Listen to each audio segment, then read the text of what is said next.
Comment financer le réarmement? Comment financer l'effort de guerre? Pas avec l'épargne des Français. Non, on ne touchera pas à mon épargne. Alors, c'est paradoxal. Les Français ont écouté Emmanuel Macron au début du mois quand il a dit qu'il fallait se réarmer, qu'il fallait investir. Là-dessus, ils sont d'accord. Quasiment 8 sur 10 sont d'accord avec le chef de l'État. En revanche, comme toujours en France, l'objectif, il y a à peu près consensus, mais c'est sur les moyens d'y parvenir que ça coince. Et là-dessus, eh bien, les Français, vous le voyez avec le sondage Odoxa pour BFM Business, ne veulent pas qu'on touche à leur épargne. Quasiment 6 sur 10 s'opposent à ce qu'on aille puiser dans leur épargne pour financer le réarmement du pays. Alors, une opposition qui est particulièrement forte d'ailleurs chez les petits épargnants. Les 2 tiers ne veulent pas qu'on aille ponctionner leur livret A pour financer de l'armement, pour acheter des canons, pour acheter des avions. En revanche, les gros épargnants, c'est-à-dire ceux qui mettent entre 200 et 500 euros de côté par mois, eux, ils y sont davantage favorables. Ça s'explique par le fait que les petits épargnants, ils ont souvent des livrets A, alors que les gros épargnants ont d'autres types de placements.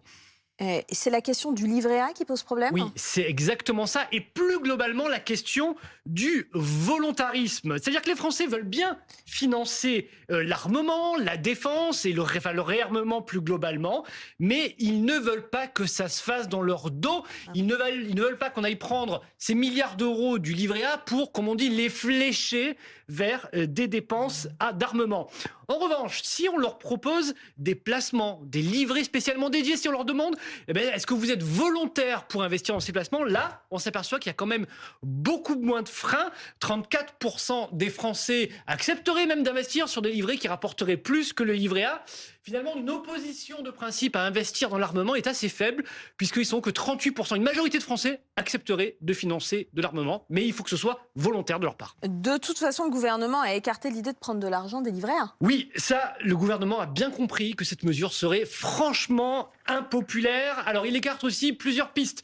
L'idée du livret D, qui serait un livret défense, une espèce de livret A qu'on lancerait. Voilà, là-dessus, ça c'est trop loin à mettre en place, c'est trop complexe, c'est ce que nous explique Bercy. L'idée aussi d'un grand emprunt, on en parlait il y a quelques jours, est-ce qu'on va lancer un grand emprunt? Là, ça coûterait trop cher parce que l'État devrait derrière rembourser. C'est trop coûteux, nos finances publiques ne nous le permettent pas. Aujourd'hui, ce qui tient la corde, c'est ce que nous explique le ministère de l'économie, c'est d'aller chercher l'argent de l'assurance vie. Les Français y ont 2000 milliards d'euros, mais là pareil, on ne va pas le faire dans leur dos, on va peut-être mettre en place un fonds d'investissement qui serait fondé sur de l'assurance vie dans lequel les Français pourraient investir s'ils le veulent seulement, pour financer tout l'écosystème de l'armement en France, parce que c'est un petit peu ça le problème, les entreprises de l'armement ont besoin de capitaux et un tel fonds permettrait de financer ces entreprises.